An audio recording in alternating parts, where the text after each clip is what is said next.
चर्चा करेंगे। और फिर मैं एक बार आपको रिपीट कर दे रहा हूँ कि प्रारंभिक परीक्षा के लिए महत्वपूर्ण है और मुख्य परीक्षा से जो प्रश्न आए हुए हैं उनकी प्रकृति भी हमने कल आपको बता दी थी।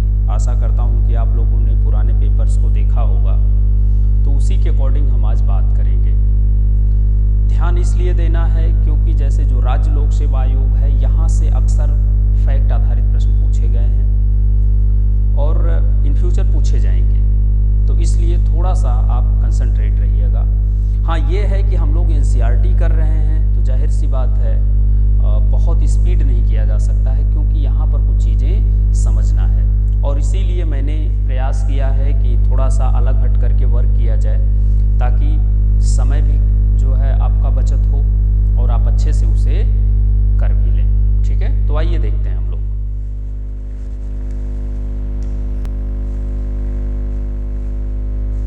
ओके, चलिए देखते हैं फिर आज का जो प्रोसेस है।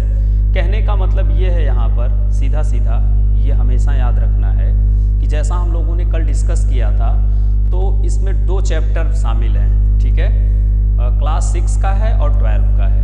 ठीक, तो इसमें आरंभिक नगर, सिंधु या हड़प्पा सभ्यता, यहाँ से आज हम लोगों को शुरू करना है। लेकिन यहाँ पर एक बात ध्यान में रखिएगा कि इस चैप्टर में ही, जैसे हमने कहा आपसे 6th क्लास के एनसीईआरटी में, कल इस पर हम लोगों ने डिस्कस किया था और मैंने ये कहा था कि सभ्यता क्या है और संस्कृति क्या है। इस पर हम आगे डिस्कस करेंगे। ठीक है, तो आइए हम लोग शुरू करते हैं, बेसिकली समय को नुकसान किए बगैर। ठीक, तो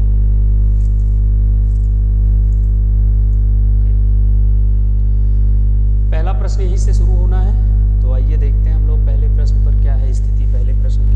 ठीक है, थोड़ा सा इसको देखिए। सिंधु सभ्यता की शुरुआत, यहाँ से आपको देखना है और समझना है। ध्यान से समझना ताकि आप लोगों को असुविधा ना हो। जिसको कोई भी दिक्कत होगी वो तुरंत पूछ सकता है, कोई दिक्कत नहीं है। ठीक, फिलहाल आशा करता हूँ कि दिक्कत ना हो आप लोगों को, लेकिन फिर भी अगर इन केस दिक्कत हो रही है तो आप पूछ सकते हैं अपनी बात को, कोई दिक्कत नहीं है। ठीक, तो आइए देखते हैं। देखिए, जैसा हमने कल आपसे कहा था कि सिंधु घाटी सभ्यता को पढ़ते समय 6th क्लास की एनसीईआरटी सिर्फ और सिर्फ आपको इंफॉर्मेशन देती है, सूचनाएं दे रही है कि क्या क्या चीजें थी।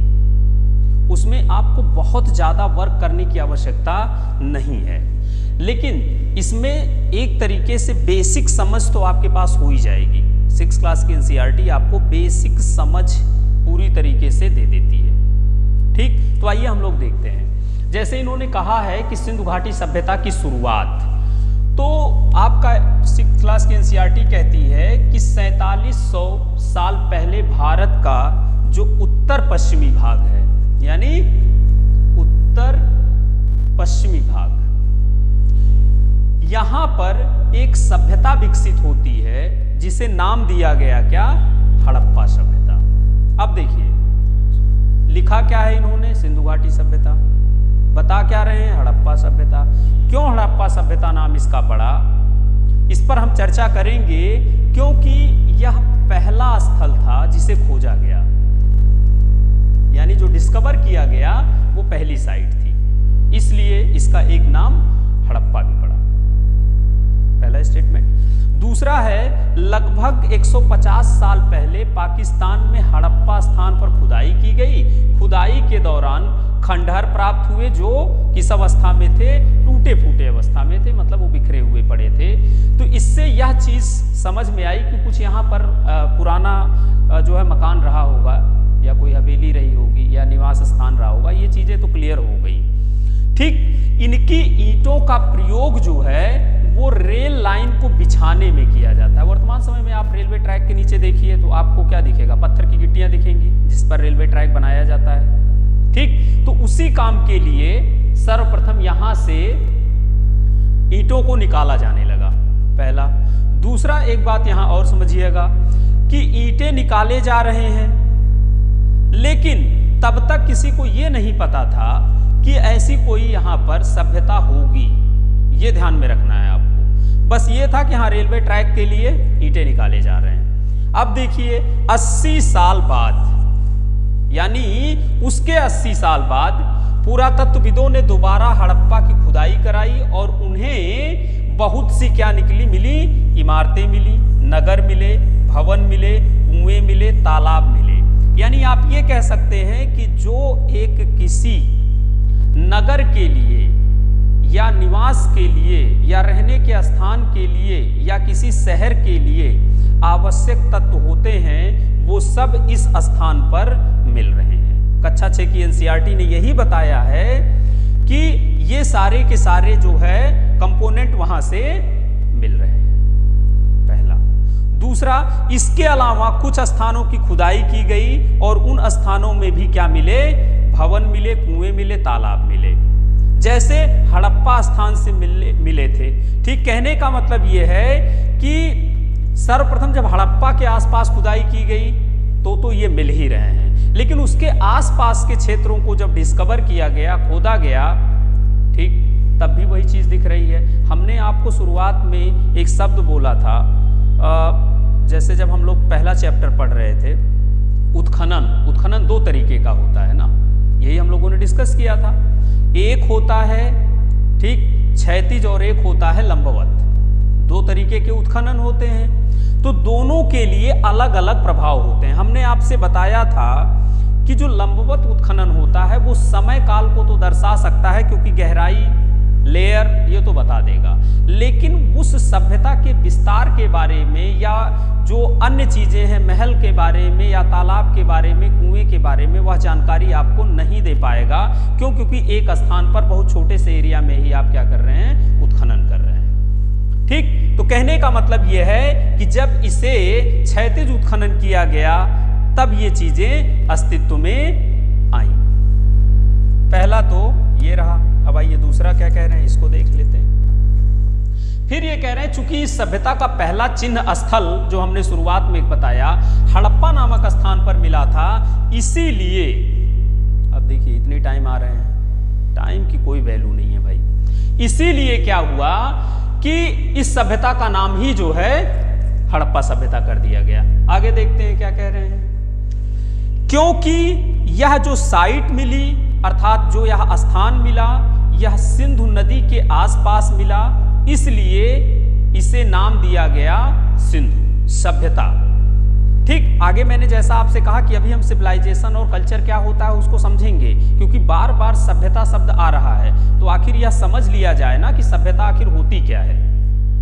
भाई जब तक आप सभ्यता के कंपोनेंट नहीं समझेंगे तब तक सभ्यता आप कैसे मान सकते हैं। जैसे आप सुनते हैं सुमेरियाई सभ्यता, ठीक, नील घाटी की सभ्यता, तो आखिर ये सभ्यताएं आई तो उनका कुछ न कुछ कंपोनेंट रहा होगा। आगे हम लोग देखते हैं, यहां से शुरू हो रहा है कि आखिर सभ्यता क्या है, क्योंकि कई बार ये शब्द आए तो मुझे लगा कि आप लोगों से इससे डिस्कस कर लेना चाहिए ताकि आपका इसे बेहतर तरीके से तैयार हो जाए।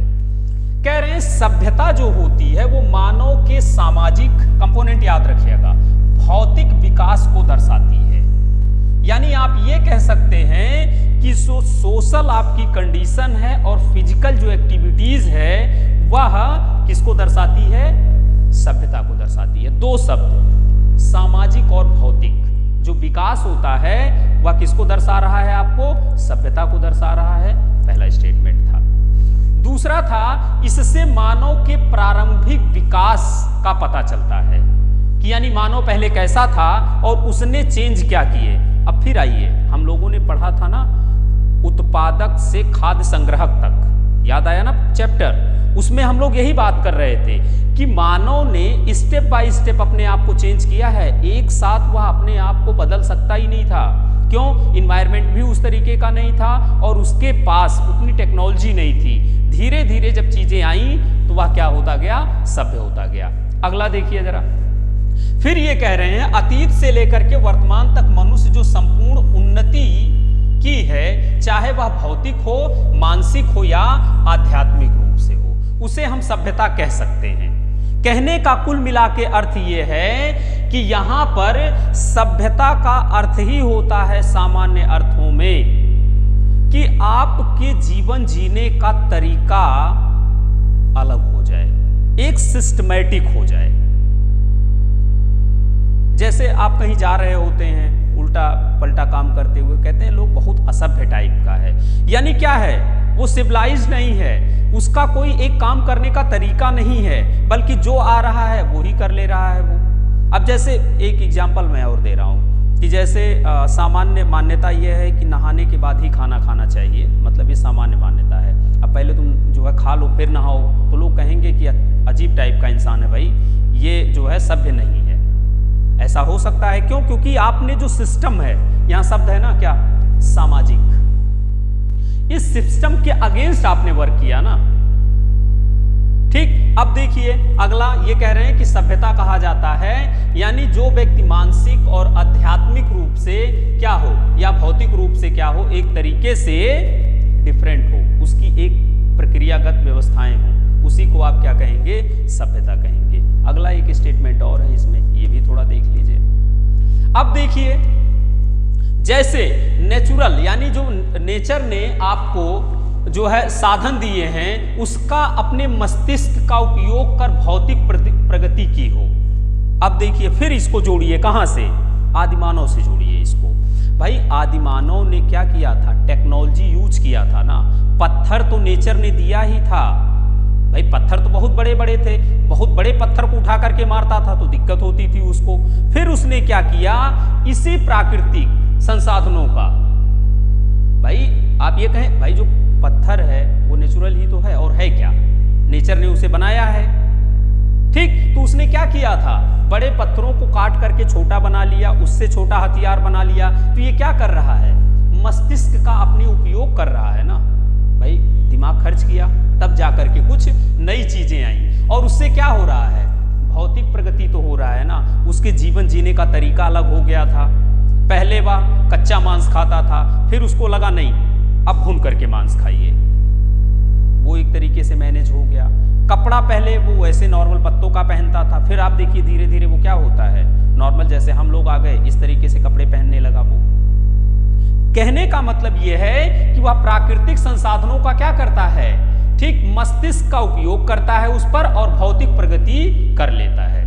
अब देखिए अगला स्टेटमेंट और महत्वपूर्ण है, इसको ध्यान दीजिएगा। इस स्टेटमेंट पर ध्यान इसलिए देना है बच्चा, क्योंकि कह रहे हैं सभ्यता या सभ्यताएं परिवर्तनशील और प्रगतिशील होती हैं। सिर्फ हमको ही देख रहे हो, कुछ चीजें ये मिलनी नहीं है आप लोगों को, याद रखना ये नहीं है कि हम उठा करके दे देंगे, ऐसा कुछ नहीं होने वाला है, क्लियर याद रहे। क्यों? क्योंकि जब लिखोगे फायदा तभी मिलेगा।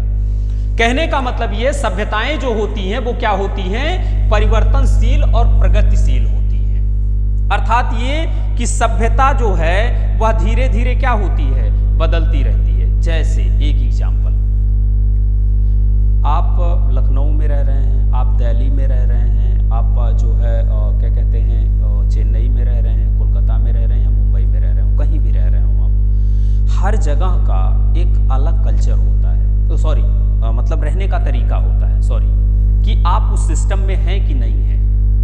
ठीक, अब जैसे आप यूनिवर्सिटी जा रहे हैं, यूनिवर्सिटी के लिए क्या हो गया है, एक रूल बनाया गया है ना कि आपको फॉर्मल कपड़े ही पहन के आने हैं, जीन्स नहीं पहनना है, आपका एक ड्रेस कोड है, तो आप उसी के अकॉर्डिंग उस चीज़ को फॉलो करेंगे।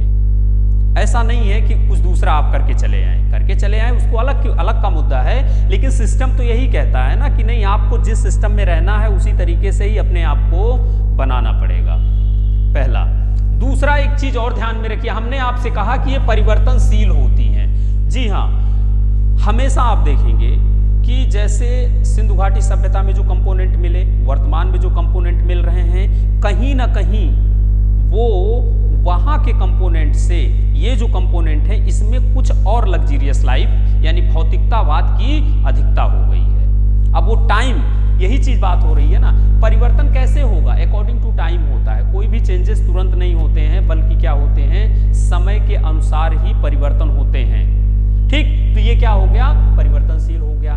प्रगतिशील होती है, देखिए प्रगतिशील इसे क्यों कहा गया है, क्योंकि ये जो पुरानी परंपराएं, दकियानूसी विचारधाराएं हैं, ये उसे निगलेक्ट कर देता है भाई। ये कहता है नहीं, ये चीज नहीं होनी चाहिए, तो इसलिए इसे प्रगतिशील कहा जाता है, यानी उसमें कुछ न कुछ नई चीज जुड़ती ही जाती है। ठीक, अगला, प्राचीन काल में मानव जंगली जीवन जीते थे और प्रारंभ में क्या हुआ, मानव सर्दी गर्मी से सहन करता हुआ जंगलों में रहता था, लेकिन उससे बचने के लिए गुफा, कच्ची इमारतें, झोपड़ियां उसने बनाना शुरू किया। अब देखिए, शुरू किया था झोपड़ी से और आज गगनचुंबी इमारत तक पहुंच गया है। तो क्या किया है उसने, परिवर्तन किया और प्रगति किया है। सेंटेंस समझ में आया ना, कि वो दोनों काम कर रहा है, परिवर्तन भी कर रहा है और प्रगतिशीलता भी है उसमें। ये नहीं है कि बस एक ही चीज वो बार बार रिपीट कर रहा है, नहीं, कुछ नई चीज वो करता ही करता है। अब देखिए अगला, फिर ये कह रहे हैं मानव कृषि, पशुपालन और व्यवसाय करना शुरू करता है और आवागमन में अपने पैरों से लेकर के उसके बाद फिर बैल, ऊंट या घोड़ों का काम करता था, लेकिन आज वर्तमान समय में कार, ट्रेन और एरोप्लेन से वो चल रहा है। तो क्या किया उसने, प्रगति किया है ना। तो सभ्यता का एक पहलू क्या होता है, प्रगतिशीलता भी होती है। ठीक, नेक्स्ट एक मुद्दा और है जो आपको थोड़ा सा यहाँ समझना है, वो ये है कि कई आविष्कार भी हुए। आज आप देखेंगे कि लोग मंगल ग्रह पर पहुंच गए, चांद पर बसने लगे। ये क्या था, प्रगतिशीलता ही तो थी कि लोग आगे बढ़ते गए। अब देखिए आगे, एक शब्द और यहाँ लास्ट में आया है और वो ये आया है कि मानव के जीवन स्तर में इसी परिवर्तन को ही सभ्यता कहा जाता है। ठीक, अब एक लाइन में अगर सभ्यता को बताना हो तो आप ये कह सकते हैं कि मानव की प्रगतिशीलता और परिवर्तनशीलता के साथ एक व्यवस्थित जीवन जीने की शैली ही क्या है, सभ्यता है। बस सीधा सीधा, बहुत ज्यादा आपको इसमें वर्क करने की जरूरत नहीं है। अब आइए देखते हैं अगला क्या है, संस्कृति क्या है। ये देखिए, संस्कृति मानव के संस्कारों पर आधारित होती है। ये संस्कार मानव के मन, मस्तिष्क और आत्मा से जुड़े होते हैं। कहने का मतलब ये है, अब इतना बड़ा आपको वर्क करने की जरूरत नहीं है। मनुष्य केवल भौतिक सुख सुविधाओं से ही संतुष्ट नहीं हो सकता है, क्योंकि वह भौतिक साधनों को केवल शरीर की प्यास मिटा सकता है, मन की शांति को नहीं। इसके अलावा मानव ने अपने मन और आत्मा को तृप्त करने के लिए जो अपने अंदर विकास किया है, उसे ही एक सामान्य अर्थों में संस्कृति के रूप में परिभाषित किया जाता है।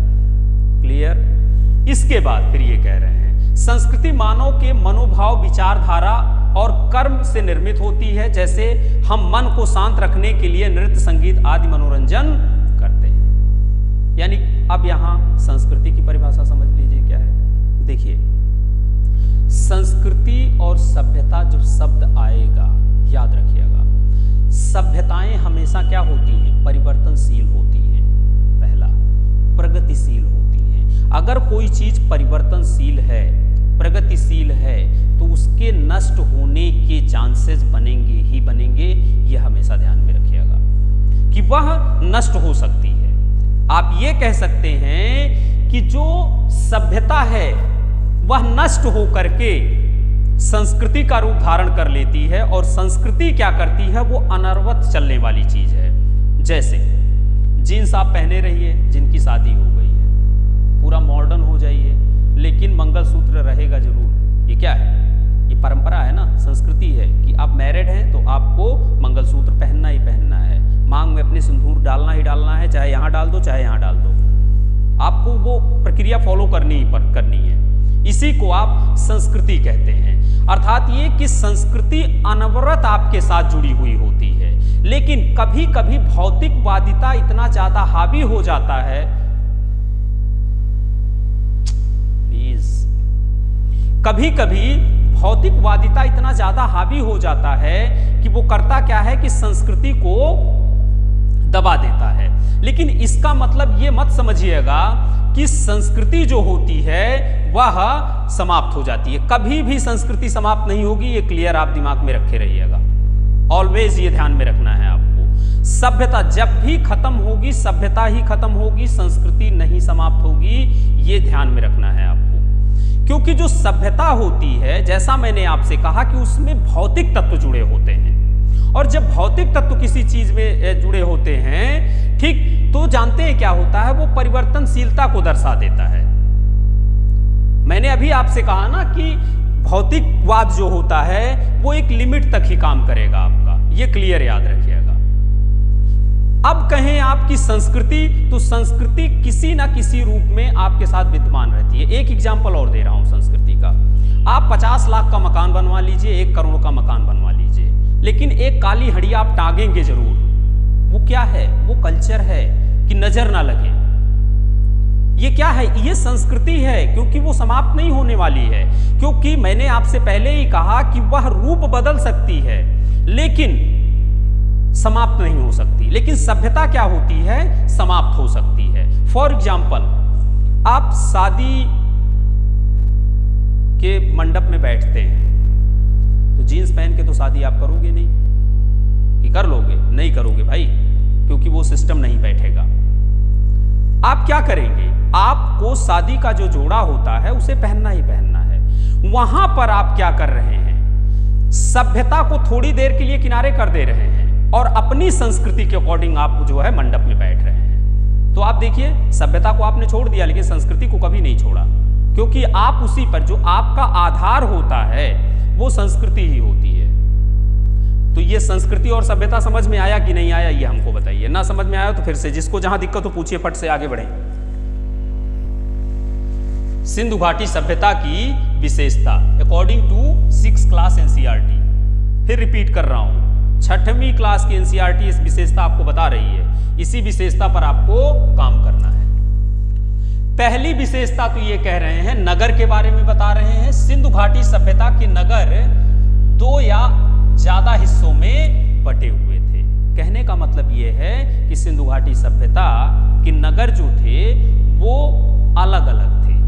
कहीं पर, अब यहां शब्द देखिए, 2 या उससे ज्यादा हिस्सों में, एक एक चीज पकड़ते रहिएगा।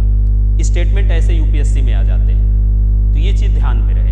इसका मतलब क्या है कि कोई सिटी ऐसी होगी जो 3 भागों में विभाजित होगी, आगे वो आपको मिल जाएगा।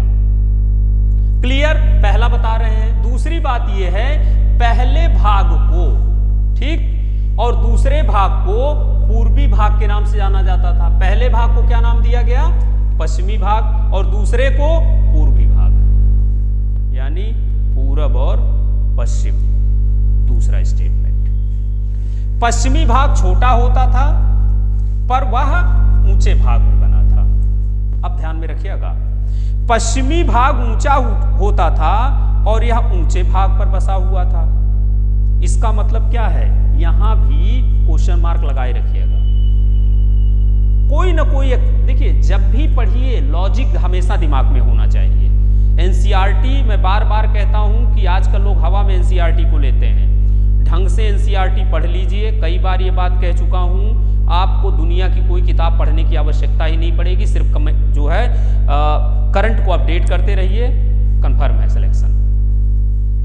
लेकिन ये करे कौन? सबसे बड़ा सरदर्द तो ये है ना भाई, कर लेगा तो दिक्कत है, अधिकारी नहीं बन जाएगा। हाँ, और क्या भाई, अधिकारी बनना भी तो सही नहीं है। अब देखिए, फिर से रिपीट कर रहा हूं ये बात। मैंने आपसे कहा कि नगर जो थे, यानी हम क्या बात कर रहे हैं? विशेषता। नगर जो थे, पहला 2 भागों या उससे ज्यादा में विभाजित हो रहे हैं। पहले भाग को पश्चिमी और दूसरे भाग को पूर्वी भाग के नाम दिया गया। फिर अगला स्टेटमेंट ये बात बोल रहे हैं कि जो पश्चिमी भाग छोटा होता है और वह ऊंचे भाग पर बना हुआ है, यानी वो ऊंचाई पर है। जैसे अपने यहाँ मकान बनते हैं तो आपने देखा होगा कि मकान थोड़े से जो है नीचे एक लेयर होता है, उसके बाद मकान बनाए जाते हैं। लेकिन अब बुधई रिक्शा वाले अगर मकान बनाएंगे, यहां समझिएगा यही बात मैं आपको बताने, क्वेश्चन मार्क इसीलिए हमने लगाया था कि अगर बुधई रिक्शा वाले मकान बनवाएंगे, ठीक, तो उतना उनके पास पैसा ही नहीं है कि वो, यहां देख लीजिए, जैसे मान लेते हैं ये कोई मकान है, यहां से तक न्यू है, ठीक, कोई पैसा वाला होगा, वो क्या करेगा? इतनी ऊंचाई पर बनवाएगा। बुधई कहेंगे यार इतना ईंटा तो खराब हो रहा है ना, क्या जरूरत है, यही लाओ, अपना आराम से नीचे ही बना लिया जाए। चीजों को समझने का हमेशा प्रयास किया करिए। अगर चीजें कुछ बता रहे हैं ये, तो कहीं ना कहीं कोई ना कोई लॉजिक है जरूर। आगे उस लॉजिक को अभी हम लोग डिफाइन करेंगे। नेक्स्ट आइए, नेक्स्ट क्या है इसको देखते हैं। फिर ये कह रहे हैं, एक बात इन्होंने और कही है जो कि बहुत ही अच्छी है और ये समझने लायक है। ये कह रहे हैं पूर्वी भाग बड़ा होता था, निचले हिस्से में बना होता था और पूर्वी भाग को नगर दुर्ग के नाम से जाना जाता था। नगर दुर्ग में बहुत सी खास इमारतें बनी होती थी। उदाहरण के लिए मोहनजोदाड़ो को आप देखिए, ध्यान से समझिएगा इस बात को। वो कह रहे हैं कि किसको? मोहनजोदड़ो को समझिए। अभी वो जो क्वेश्चन मार्क है याद रखिएगा, अभी आप लोगों के दिमाग का टेस्ट हो जाएगा कि कितना दिमाग आप लोग चलाते हैं, लेकिन चलाया करिए भाई। चलिए आगे देखते हैं हम लोग। फिर ये कह रहे हैं अगला, मोहनजोदड़ो में एक बहुत बड़ा तालाब बना हुआ था जिसमें सार्वजनिक तालाब के रूप में जाना जाता है। अभी कह रहे हैं बहुत बड़ा तालाब था, इसलिए क्या है वो? सार्वजनिक तालाब है, पहला। अगला ये जरा देखिए, अब देखिए यहां पर इस तालाब को बनाने के लिए ईंट और प्लास्टर का प्रयोग किया गया था। अब प्रश्न ये उठा कि आखिर प्लास्टर क्यों प्लास्टर की जरूरत पड़ी भाई? वैसे ही बना देते, ईंटा जोड़ करके क्या जरूरत थी? क्यों प्लास्टर क्यों? कौन बताएगा? हाँ, एकदम सही आंसर, एकदम सही आपने कहा कि ताकि जो है वाटर वो क्या रहे, मेंटेन रहे। क्यों? क्योंकि वहीं बगल में जो तालाब में जो या स्नानागार में पानी डाला जाता था, वो तालाब से निकाल करके डाला जाता था, तो सॉरी कुएं से निकाल करके पानी डाला जाता था। तो जाहिर सी बात है कि वो लेवल मेंटेन रखने के लिए, ठीक। इसके अलावा कचड़े भी ना हो। अब देखिए, इसके अलावा चारकोल की परत भी होती थी ताकि पानी का रिसाव रोका जा सके। आपका स्टेटमेंट मिल गया। अब देखिए, इस तालाब के गंदे पानी को बाहर निकालने की भी व्यवस्था थी। तालाब पानी भरने के लिए पास में ही क्या थे? कुएं। कहां मेहनत करना पड़ रहा है सिंधु घाटी को समझने के लिए? कोई मेहनत की जरूरत ही नहीं है, बस समझते जाइए। अगला देखिए आप, इसके उत्तर और दक्षिण में उतरने के लिए सीढ़ियां बनी हुई थी। सीडीएस में यही क्वेश्चन, यूपीएससी जो एग्जाम करवाती है सीडीएस, यही क्वेश्चन पूछा हुआ था कि जो स्नानागार है उसमें सीढ़ियां किधर से बनी हुई थी? उत्तर, दक्षिण, पूर्व, पश्चिम, उसी में अपना गोल होकर के घूमिए। तो थोड़ा सा ध्यान में रखिएगा, ठीक। ओके, फिर ये कह रहे हैं और चारों तरफ इसके क्या बने होते थे? भवन बने होते थे। क्लियर? 1 मिनट बचा हुआ है, फिर आप लोग ज्वाइन होइए, फिर हम लोग आगे चर्चा करते हैं। अब ये कह रहे हैं भवन के बारे में बात करना है, सड़कों के बारे में बात करना है और नालों के बारे में बात करना है, ठीक। ये तीनों चीजें किस चीज को दर्शाती हैं? गांव को कि शहर को? क्यों भाई? हाँ, याद रखना है यही।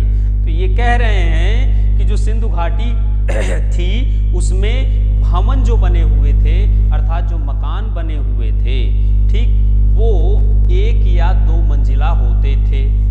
अब देखिए कैसे पता लगा कि 1 या 2 मंजिला होते थे? क्योंकि यहां पर क्या था? सीढ़ियां मिली हैं, तो सीढ़ियां ऊपर जाने के लिए ही होंगी, जाहिर सी बात है, ठीक। नेक्स्ट आइए, टाइम से आते नहीं है भाई। अगला, घर के आंगन के चारों ओर क्या थे? कमरे थे। वर्तमान समय में भी आपको दिखता है ये भाई, जो बहुत बड़े मकान लोग बनवाते हैं तो चारों तरफ जो कमरे हो जाते हैं, बीच में आंगन हो जाता है। अब देखिए आंगन क्या करता है? आंगन वेंटिलेशन, याद रखिएगा, हर चीज का साइंटिफिक रीजन है। वेंटिलेशन पूरी तरीके से उपलब्ध करवाएगा। दूसरी बात है कि आपको सनलाइट, वो भी आपको उपलब्ध करवाएगा। तो ये सब फायदे होते हैं। अगला, अधिकांश घरों में एक अलग स्नानागार होता था और कुछ घरों में कुएं भी मिले हैं। तो देखिए एक चीज याद रखिएगा यहां कि कुछ घरों में कुएं होते थे, अर्थात क्या सभी घरों में कुएं नहीं है, क्योंकि इन्होंने लिख दिया कि कुछ घरों में कुएं थे। अब कुएं किसके घर में होंगे अभी आगे मिलेगा। आप देखिए कई नगरों में ढके हुए नाले आपको दिखते हैं, जिससे घरों का पानी जो है क्या किया जाता था? लिंक किया जाता था। लिंक अप वर्तमान समय में भी आपको दिखेगा। ये सब इसलिए इतना माथापच्ची हो रही है बच्चा, ताकि जब नगरीकरण आए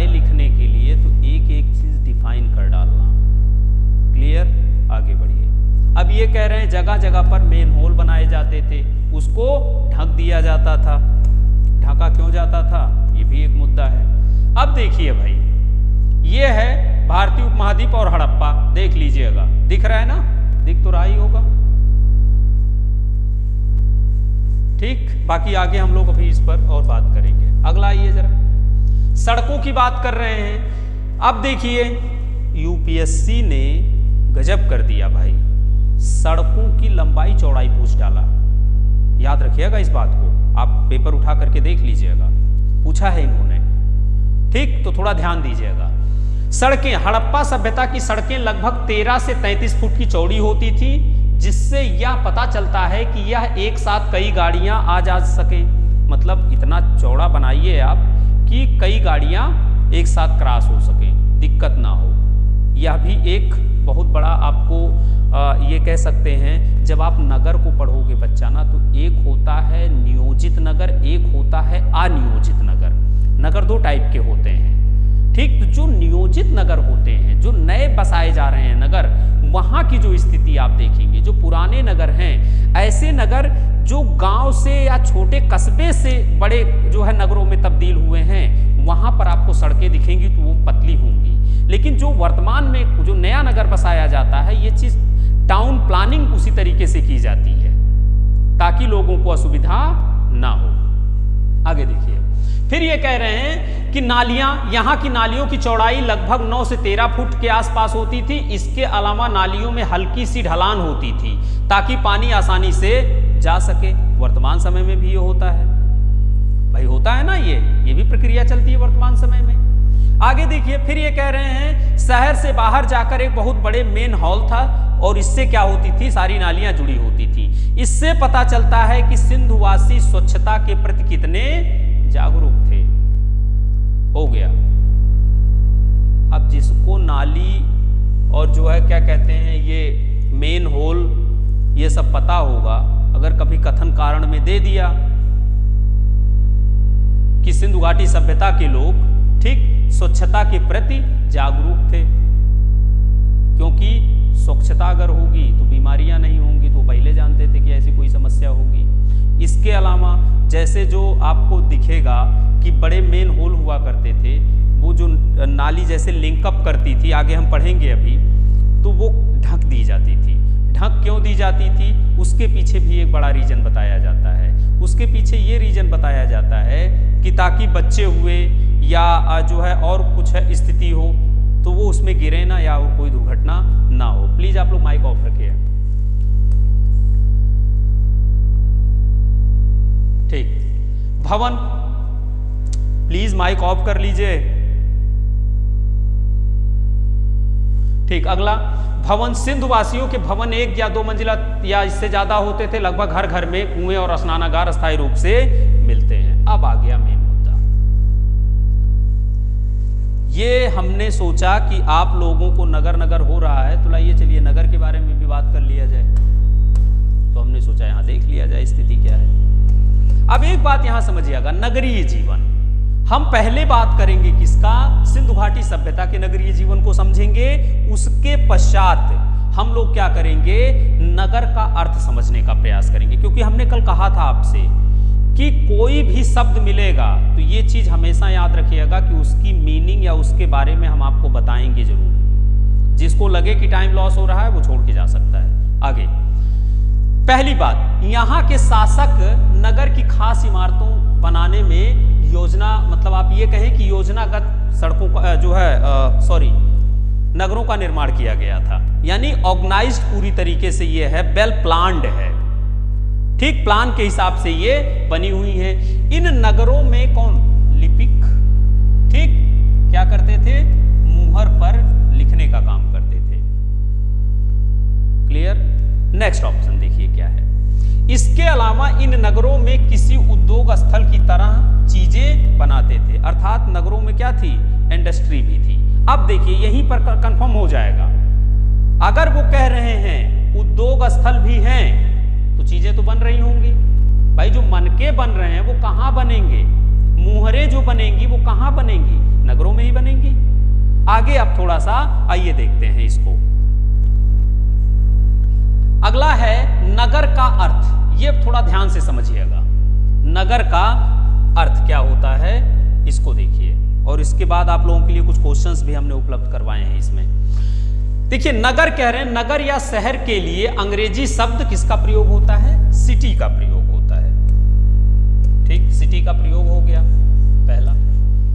ठीक, सिटी शब्द लैटिन भाषा के सिविटाइज से निकला हुआ है, याद रखिएगा, या इससे बना शब्द है। अगला, नगरों को एक ऐसे स्थान के रूप में परिभाषित किया जाता है, पहला स्टेटमेंट, ठीक, जहां पर जो कार्यिक जनसंख्या होती है वो प्राथमिक या कृषि कार्यों में संलग्न बहुत कम होती है। ये चीज ध्यान में रखना आपको, यहां ये चीज ध्यान में रखना है। गैर प्राथमिक, तो प्राथमिक क्या हम लोगों ने कल बात किया था? प्राथमिक क्षेत्र, द्वितीयक क्षेत्र, तृतीयक क्षेत्र, हम लोगों ने कल बात किया था ना। ठीक, कहने का अर्थ यह है कि यहां पर कृषि जो होता है बच्चा वो गौण होता है, मतलब कृषि उतना ज्यादा नहीं आपको दिखेगा। कोई भी नगर, पहला कैरेक्टर होता है नगर का। दूसरा, ये जनसंख्या का घनत्व अत्यधिक होता है, यानी क्या? आर्थिक, सामाजिक और सांस्कृतिक दृष्टि से यहां क्या पाई जाती है? विषमता पाई जाती है। ये याद रहे, ये भी बहुत महत्वपूर्ण मुद्दा है। ठीक, आप शहर में चले जाइए, किसी भी सिटी में आप जाइए, वहां पर कुछ लोग आर्थिक रूप से बहुत ज्यादा सशक्त मिलेंगे। ठीक, सामाजिक स्थिति उनकी अलग होगी और सांस्कृतिक गतिविधि भी अलग होगी। ठीक, आप ये कह सकते हैं जो शब्द यूज किया गया है, विषमता पाई जाती है। ये हो गया। अगला, नगर केवल निवास स्थान ही नहीं होते हैं बल्कि पर्यावरण के सूचक भी होते हैं। नेक्स्ट ऑप्शन, सामुदायिक भावना का यहां पर क्या होता है? अभाव पाया जाता है। अब देखिए, सामुदायिक भावना का अभाव पाया जाता है, अर्थात समुदाय विशेष की एकता यहां पर आपको बहुत कम दिखेगी शहरों में। ठीक, इसके अतिरिक्त क्या होता है? यहां पर द्वितीयक जो संबंध मात्रा में अधिक पाए जाते हैं, यानी आप ये कह सकते हैं कि व्यक्तित्व आधारित, कार्य आधारित यहां पर शहरों में आपको एकता दिखेगी। क्यों? क्योंकि आप देखिए यहां पर एक छोटा सा, इफ यू डोंट माइंड, यहां पर देखिए, जैसे आप देखोगे यहां पर एक ही रो में, जैसे आप किसी भी जो है सिटी में जाइए, एक रो में किसी एक खास कम्युनिटी के लोग नहीं आपको मिलेंगे। ध्यान में रखिएगा, हो सकता है कि वो एक धर्म से हों, लेकिन उनकी पूजा पद्धति, उनकी जीवन शैली डिफरेंट होगी। जबकि यहीं पर है, ये मकान किसी और का है, ये मकान किसी और का, दोनों मिले हुए हैं। जबकि क्या नहीं पाई जा रही है यहां पर? सामुदायिक भावना, किसी एक समुदाय को लेकर के एकता आपको नगरों में नहीं दिखेगी। ये भी बहुत महत्वपूर्ण कैरेक्टर इसका होता है। अगला देखिए जरा, नगरों में भवन निर्माण मनमाने तरीके से नहीं किए जा सकते, नियोजित ढंग से ही होना है। ये तो पता ही होगा, बिना नक्शा पास किए नगर निगम से मकान नहीं बन सकता है, चाहे जो कर डालिए आप। क्यों? क्योंकि वो सिस्टमैटिक होना ही होना है उसको, विदाउट सिस्टम के कुछ होगा ही नहीं। अब देखिए, सुविधाओं की व्यवस्था होगी, लोगों के मकान प्रायः क्या है? कच्चे व बहुमंजिले होते हैं। सड़क, गली, जल संप्रदाय, विद्युत, सीवेज, सैनिटाइजेशन या संचार, यातायात की जो है नियोजित व्यवस्था होती है। लाइट की भी व्यवस्था होगी, भाई किसी भी नगर में आप जाएंगे लाइट होनी ही चाहिए। ठीक, नाली होनी ही चाहिए। ठीक, गली होगी ही, जल के लिए व्यवस्थित व्यवस्था होगी, सीवेज होगी। अब यहीं पर हम आपको ये बताना चाह रहे थे, यहीं से एक एक तत्व मिलेगा। क्योंकि जब आपसे यूपीएससी ये पूछती है कि वर्तमान में प्रासंगिकता या रिलीवेंसी पूछती है इंडस्ट्रियल सिविलाइजेशन की या नगरीकरण का, तो आखिर क्या बता दोगे? भाई बढ़े क्या? बढ़ा तो बस इतना ही है ना, ये भाई मेरे हिसाब से तो यही बढ़ा, बाकी आप लोग हो सकता है कुछ और किए हो, ये बढ़ा। ठीक, अब देखिए संचार। ठीक है, उनका भी कोई ना कोई कम्युनिकेशन सिस्टम रहा होगा। अब हम उनकी लिपि या स्क्रिप्ट नहीं डिकोड कर पाए तो ये हमारी समस्या है, उनकी समस्या नहीं है। कुछ न कुछ तो संदेश के लिए रहा ही होगा, गुप्तचर ही सही लेकिन रहा जरूर होगा। क्यों? क्योंकि इतना बड़ा एरिया में यह सिविलाइजेशन है तो जाहिर सी बात है कि कोई ना कोई एक अच्छा कम्युनिकेशन सिस्टम होगा। तो आप ये नहीं कह सकते हैं कि ये नहीं रहा होगा। यातायात पहले भी था, अब भी है। नियोजित व्यवस्था पहले भी थी, अब भी है।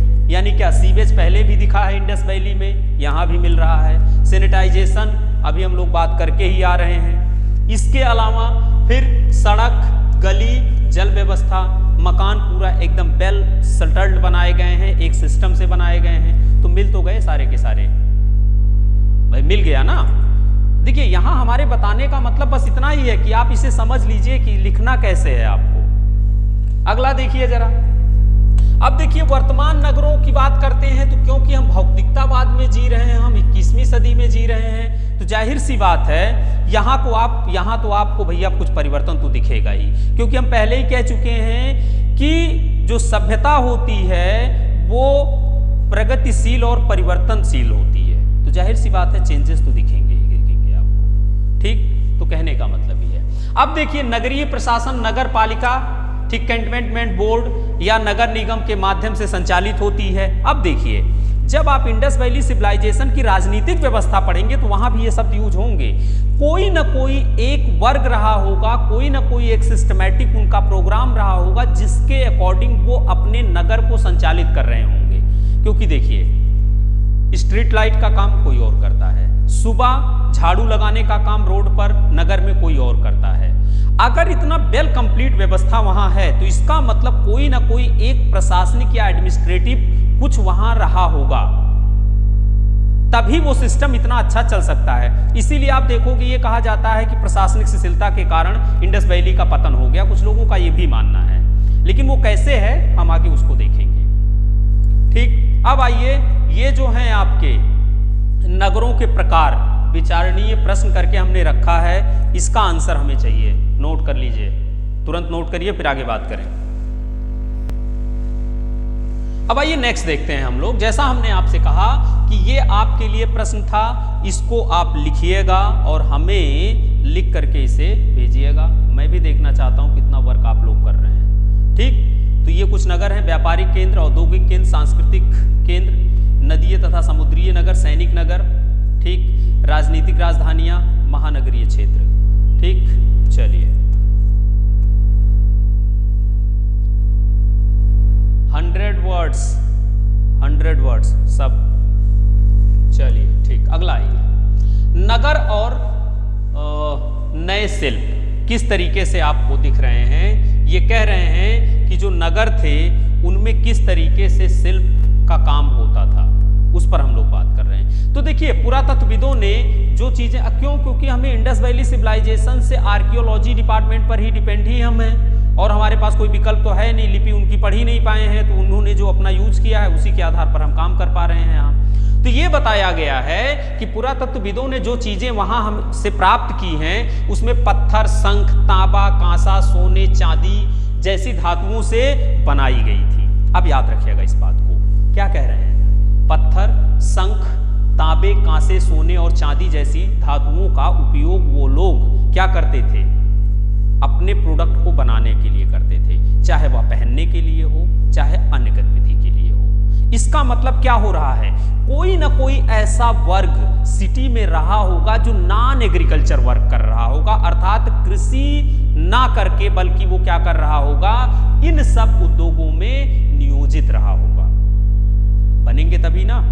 अब जैसे आज जो लोग आप लोग गोल्ड पहनते हो या जो लोग आप डायमंड यूज करते हो, उसके लिए क्या होती है? बड़ी बड़ी इंडस्ट्री है भाई। उनको जो है, जैसे आप देखोगे सूरत में जाएंगे तो जो हीरा है यानी डायमंड है उसकी पॉलिशिंग होती है, तो उसके लिए क्या होगा? कारखाना होगा, कुछ लोग नियोजित होंगे। समझ में आ रहा है ना? तो वो चीजें यहाँ भी आपको दिखती हैं। और ये दिखी कैसे? क्योंकि जो आर्कियोलॉजी डिपार्टमेंट है या पुरातत्व विभाग है वो ये चीजें आपको उपलब्ध करवाता है।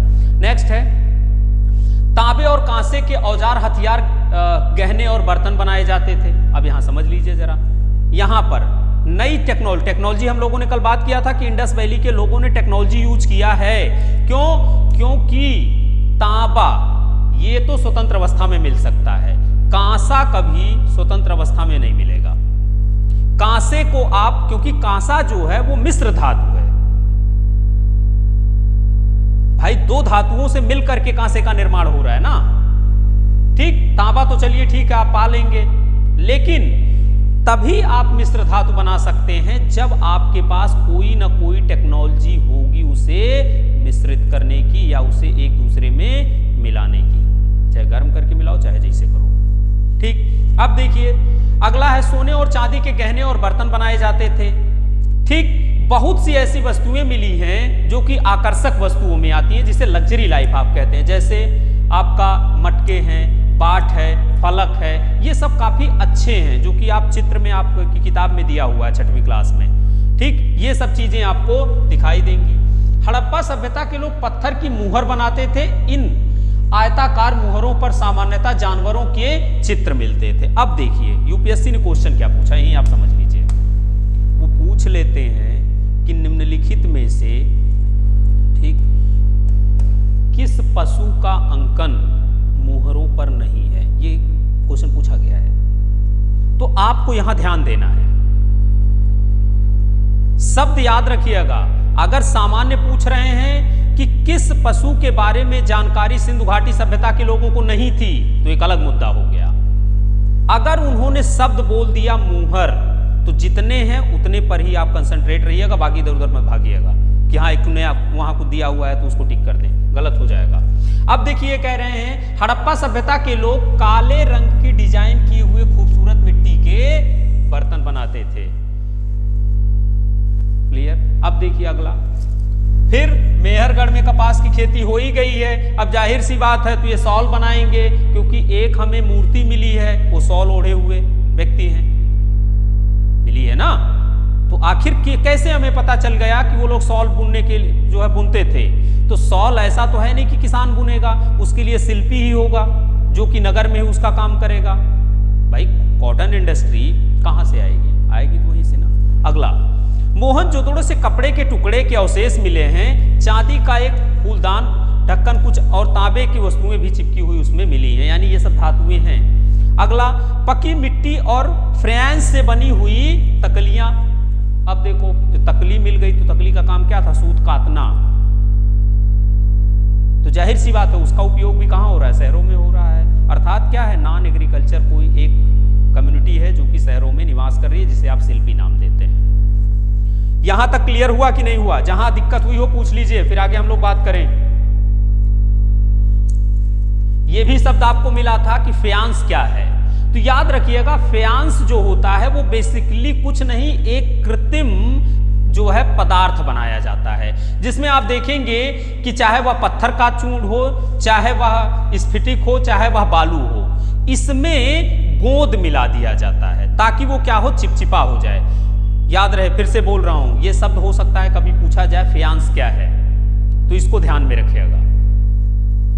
ठीक, नेक्स्ट अगला, चीजें बना लेते थे, इसके बाद चिकनी परत चढ़ाई जाती थी, इसके बाद उस पर नीला रंग भी चढ़ाया जाता था। पत्थर और शंख प्राकृतिक रूप से मिलते थे। यानी अब देखिए जो फ्यांस है ये क्या है? ये मानव निर्मित है बच्चा। क्यों? क्योंकि इसमें क्या हो रहा है? यहां देखिएगा क्या चल रहा है। यहां बालू, स्फटिक, पत्थरों को, चूर्ण को क्या करते थे? गोद में मिला करके फ्यांस का निर्माण होता था। यानी अलग अलग स्वतंत्र अवस्था में मिली हुई क्या कच्चे माल को मिला करके वो क्या करते थे? एक नई जो है आप ये कह सकते हैं कि तकनीक के माध्यम से नई चीज बना देते थे। ठीक, चीजें बनाने ये तो हो ही गया है। अब आइए कच्चा माल, इसको भी देख लेते हैं क्योंकि ये भी आपके चैप्टर में है, कक्षा 6 में। ठीक, अब देखिए कच्चा माल की बात करें। कच्चा माल का पदार्थ होता है जो प्राकृतिक रूप से मिलता है, किसानों व पशुपालक उनका उत्पादन करते हैं। तो कच्चा माल जाहिर सी बात है कहाँ मिलेगा? गांव में मिलेगा, सिटी में तो मिलना नहीं है कच्चा माल, तो जाहिर सी बात है वो इन्हीं लोगों के पास होगा। अब देखिए एक बात और कि कच्चा माल के रूप में इन्होंने रखा क्या क्या है, ये भी देख लीजिए आप थोड़ा सा। इन्होंने तो बस इतना कह दिया कि किसान और पशुपालक इनका उत्पादन करते थे। तो किसान किस चीज का उत्पादन करेगा बच्चा? कपास का उत्पादन करेगा, तभी तो शहर में जाएगा वो, नहीं तो कहां से आएगा। ठीक, इसके अलावा पशुपालक हैं तो वो भी क्या करेंगे? दूध, घी या अन्य चीजें उपलब्ध करवाएंगे, मांस उपलब्ध करवा सकते हैं। ठीक, ये सब चीजें देंगे आपको। अब देखिए हमने किया क्या, कच्चा माल को जो वर्तमान जो है परिस्थिति में है, जो आप बड़े लेवल पर समझते हैं, उसको भी हमने प्रयास किया समझा दें। जैसे कच्चा माल, रॉ मटेरियल, उन मूल द्रव्यों को कहते हैं जिनका उपयोग विविध शिल्पों के उत्पादन में किया जाता है। I repeat again, raw material या कच्चा माल उन मूल द्रव्यों को कहते हैं जिनका उपयोग विविध शिल्पों में उत्पादन कार्य के लिए होता है।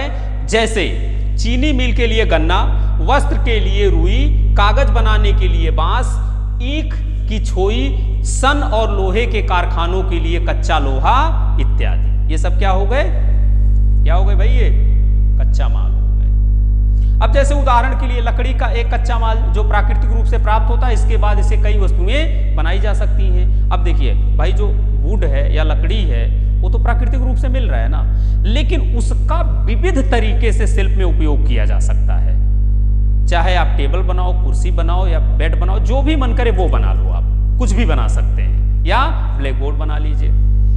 अब देखिए सिंध वासियों को वहीं पर मिल जाती होगी जहां पर ये लोग निवास कर रहे होते हैं। सोना, चांदी, तांबा, टिन और बहुमूल्य पदार्थ उसी जगह पर नहीं मिलते थे जहां वे निवास करते थे। अब देखिए अगर इतनी चीजों का ये लोग प्रयोग कर रहे हैं, और एक शब्द और है कि ऐसा ये बेल्ट है जहां पर ये निवास करते हैं सिंधु घाटी सभ्यता के लोग, वहां पर सारी चीजें वर्तमान समय में भी नहीं मिलती हैं, तो पहले कहां से मिल जाती? इसका मतलब क्या हुआ? इन्हें आयात करना पड़ेगा। यहीं से निकल करके आया क्या? वैदेशिक व्यापार, यानी इंटरनेशनल ट्रेड। भाई बिना ट्रेड के कैसे मंगा लोगे आप? ठीक, अब देखिए यहां पर क्या स्थिति है।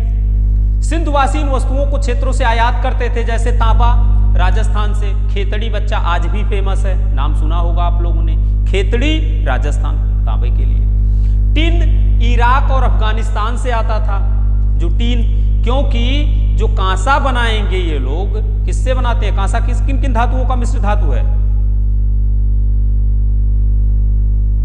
हाँ, तांबा टिन बराबर कांसा। तो भाई जाहिर सी बात है इनके पास क्या मिल गया? तांबा तो मिला, लेकिन इनके पास टिन था नहीं। इन्हें क्या कहां से मंगाया? इराक और अफगानिस्तान से। तो ये भी देखिए आप कहां पहुंच गई है। नेक्स्ट, सोना कर्नाटक, वर्तमान में भी वहां से आता है। इसके अलावा बहुमूल्य पत्थर गुजरात, ईरान और अफगानिस्तान से आते थे। इसका मतलब क्या था? इनका आंतरिक और बाह्य व्यापार दोनों था। क्योंकि देखिए यहां पर थोड़ा समझिएगा, मैं आपको बता दूं ध्यान से, सॉरी। सिंधु घाटी सभ्यता के लोग यही निवास कर रहे हैं, और जो है सोना कहाँ मिल रहा है? यहाँ मिल रहा है भाई। तो इसका मतलब क्या है? आंतरिक व्यापार भी है, और अफगानिस्तान जा रहे हैं, इराक जा रहे हैं, तो जाहिर सी बात है यहाँ से भी इनका ट्रेड होता था। क्लियर हो गया? यानी आंतरिक और बाह्य व्यापार दोनों सिंधु घाटी सभ्यता के लोग करते थे। आइए आगे देखते हैं हम लोग, थोड़ा सा भोजन के बारे में बात कर लेते हैं। तो ये अनाज उगाते थे और जानवर पालते थे। गेहूं, जौ, तिल, धान, दालें, मटर, ये सबके साक्ष्य हमें मिले हैं, इसलिए इसका उत्पादन कर रहे हैं। क्योंकि देखिए जो लोग शहर में रह रहे हैं बच्चा, उनके खाएंगे ना, तो उसके लिए कोई ना कोई एक डिपार्टमेंट होना चाहिए जो कृषि करे। आप दिल्ली में बैठ करके अंग्रेजी भले बोल लो, लेकिन आएगा कहाँ से? किसी ग्रामीण एरिया से ही भोजन आना है, दिल्ली में नहीं पैदा होता है कुछ। ठीक, आगे देखिए, हड़प्पा के लोग हल तो नहीं बचे होंगे। क्यों नहीं बचे होंगे बच्चा? क्योंकि आप देखिए 4000 साल पहले की बात है, तो सब सड़ गल गए होंगे ना, बचे थोड़ी होंगे। लेकिन हाँ, कुछ स्थानों से हमें हल की आकृति के खिलौने मिलते हैं, जिससे हमें ये पता चलता है कि ये लोग क्या कर रहे होंगे? हल का यूज कर रहे होंगे। क्योंकि हमने आपसे क्या कहा है, आज एरोप्लेन है तभी एरोप्लेन के खिलौने हैं मार्केट में। एरोप्लेने नहीं होता तो खिलौने कहाँ से आते? तो ये थोड़ा सा लॉजिक दिमाग में रखिएगा। ठीक, अगला देखते हैं, मछलियाँ पकड़ते थे। गुजरात में एक नगर इन्होंने बताया है, जैसे इन्होंने कहा या कच्छ के इलाके में खादियार बेद के किनारे बसा हुआ है। यह नगर 2 की जगह 3 भागों में विभक्त था। फिर आइए देखिए, शुरुआत में क्या हुई थी बात? सामान्यतः नगर दो भागों में विभाजित थे, लेकिन इससे भी अधिक भागों में विभाजित थे। मिल गया ना, वो पहले वाला सेंटेंस यहां पर क्लियर हो गया होगा कि जो आपका धौलावीरा है यह 3 भागों में विभाजित था, बाकी सामान्य जो नगर थे वो 2 भागों में विभाजित थे। अगला ये भी प्रश्न पूछा हुआ है कि सिंधु घाटी सभ्यता का कौन सा ऐसा नगर था जो 3 भागों में बटा हुआ था, तो ये है। अब देखिए, इसके हिस्से के चारों तरफ पत्थर की ऊंची ऊंची दीवारें बनाई गई थी। इसके अंदर जाने के लिए बड़े क्या थे भाई, दरवाजे बने थे। लोथल के बारे में ये कह रहे हैं, गुजरात की खंभात खाड़ी में मिलने वाली साबरमती की एक नदी है जहां पर